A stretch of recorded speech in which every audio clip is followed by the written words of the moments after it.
Alors, nous sommes rentrés dans le mois de Av.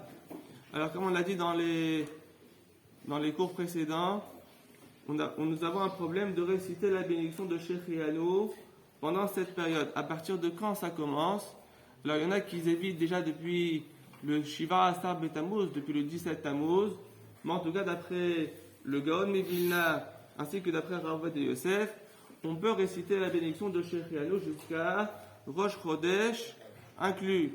Après Rosh Chodesh, on n'a plus le droit de réciter la bénédiction de Shechianu. C'est-à-dire, vous avez un fruit à table. Est-ce qu'on peut acheter un nouveau fruit pour faire Shechianu? Alors là, la est que jusqu'à Rosh Chodesh, on peut. Après Rosh Chodesh, on ne peut plus. Qui dit qu'on n'a pas le droit de faire une bénédiction sur un fruit? Pareil, on n'a pas le droit d'acheter de nouveaux habits à partir de aujourd'hui même.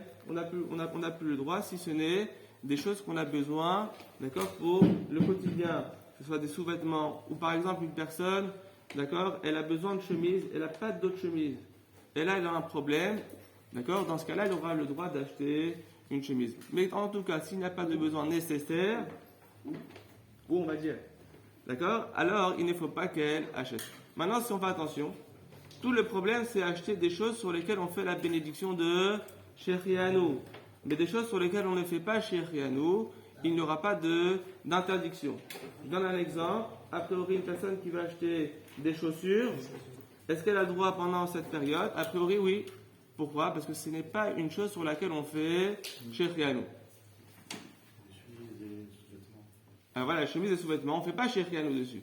Après, les chemises, des fois, une personne, quand elle achète une belle chemise, elle est contente. D'accord? Tout dépend du porte-monnaie de la personne qui achète. D'accord?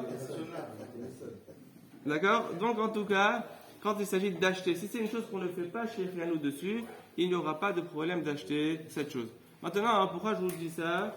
Parce qu'étant donné qu'on est dans la période de Tisha B'Av, le jour même de Tisha B'Av, comme on dit, il ne faut pas arriver sans préparation.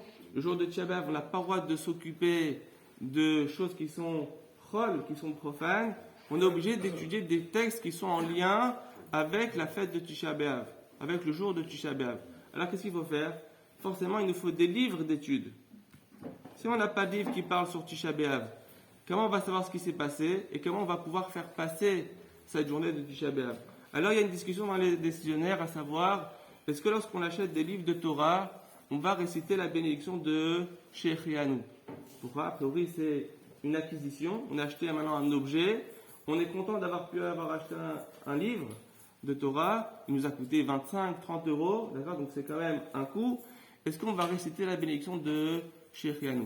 Donc la discussion est à savoir, est-ce que le fait que l'homme, il est content d'acheter ce livre, ça suffit pour faire Shechianu? Ou bien, étant donné qu'il est une mitzvah de la Torah, d'étudier la Torah, d'accord? Dans ce cas-là, on ne va pas réciter la bénédiction de Shechianu sur l'acquisition de livres de Torah.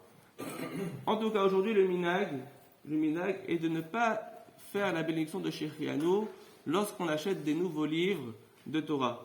Mais en tout cas, même une personne qui a l'habitude de faire Shechianu sur des livres de Torah, c'est sûr que si elle n'a pas de livre d'études pour Tisha B'Av, c'est une mitzvah d'aller acheter des livres, de sorte à ce qu'on puisse passer ce jour de Tisha B'Av, rentrer dans cette période de Tisha B'Av avec des informations, d'accord, avec la connaissance de ce qui s'est passé, de sorte à ce qu'on puisse pleurer sur la destruction du Beth Amikdash et pouvoir, Bezrat Hashem, mériter sa reconstruction. Bimra Be'ameno. Amen. Chazak ou Baruch.